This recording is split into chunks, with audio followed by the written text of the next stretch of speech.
ఫిలిప్పు ఎలాగైతే తనకిచ్చినటువంటి పిల్లలను దేవునిలో ఉన్నతంగా పెంచి చరిత్రలో నిలబడిపోయాడో, మనకిచ్చినటువంటి గర్భఫలాలైన ఆడపిల్లలైనా మగపిల్లలైనా సరే అండి, వారిని దేవునిలో మనం పెంచామా, ఈ భూమి మీద బ్రతికినంత కాలం మనం సంతోషంగా ఉంటాం.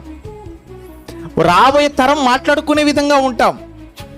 ఏమండి, వీరిని వాళ్ళ తల్లిదండ్రులు గొప్పగా పెంచారండి భక్తిలో, అందుకే వాళ్ళు ఇంత బాగున్నారండి అని మాట్లాడుకునేటువంటి ఉన్నతమైన స్థితిలో ఉంటాం.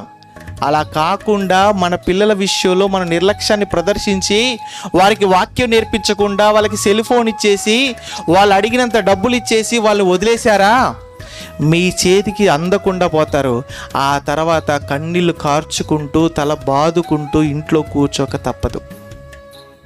ఏది కావాలి? వారిని దేవుళ్ళు పెంచగలిగితే వారు బాగుంటారు, వారిని బట్టి మీరు సంతోషపడతారు, మంచి జీవితాన్ని వాళ్ళకి ఇచ్చిన వారు అవుతారు. కనుక ఒక్కసారి మనసు పెట్టి ఆలోచించండి. ఫిలిప్పులో ఉన్నటువంటి గొప్ప లక్షణాలు: నమ్మకంగా ఉన్నాడు ఆయన, సువార్థికుడుగా ఉన్నాడు ఆయన.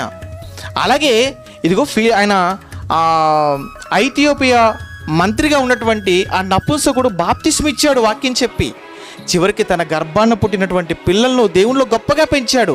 ఇన్ని లక్షణాలు కలిగినటువంటి ఆ ఫిలిప్పు జీవితాన్ని చూస్తున్నప్పుడు నేను కూడా అతనిలా ఉండాలని మనం అనుకోవాలి. అలా అనుకుంటే మన కుటుంబాలు బాగుంటాయి. కనుక ఒక్కసారి మనసు పెట్టి ఆలోచించి ఫిలిప్పు వలె కుటుంబాన్ని దేవునిలో కట్టుకోవాలి అన్న నిర్ణయంతో ఇచ్చిన పిల్లల్ని ఆయనలాగా దేవునిలో పెంచితే వాక్యాన్ని ప్రకటించేవారుగా అవుతారు, వాక్యానుసారంగా పిల్లలు ప్రవర్తించేవారుగా అవుతారు. అప్పుడు వాళ్ళ జీవితం బాగుంటుంది. వాళ్ళని కన్నందుకు మనము, అలాగే వారిని ఇచ్చినందుకు పరలోకమందున దేవుడు కూడా సంతోషపడతాడు. కనుక ఫిలిప్పు జీవితం మనకు నేర్పుతున్నటువంటి పాట వింటున్నప్పుడు ఆయనలో ఉన్న నమ్మకం ఆయనకు నమ్మకంగా అప్పగించిన పని చేశాడు. అలాగే ఓ సువార్తను ప్రకటించాడు, వాక్యం ఏదైతే నేర్చుకున్నదని ప్రకటించాడు. అలాగే నపుంసకుడు ఒప్పించి తనకు అర్థం చేయించి వాక్యాన్ని బాప్తిస్మ ఇచ్చాడు.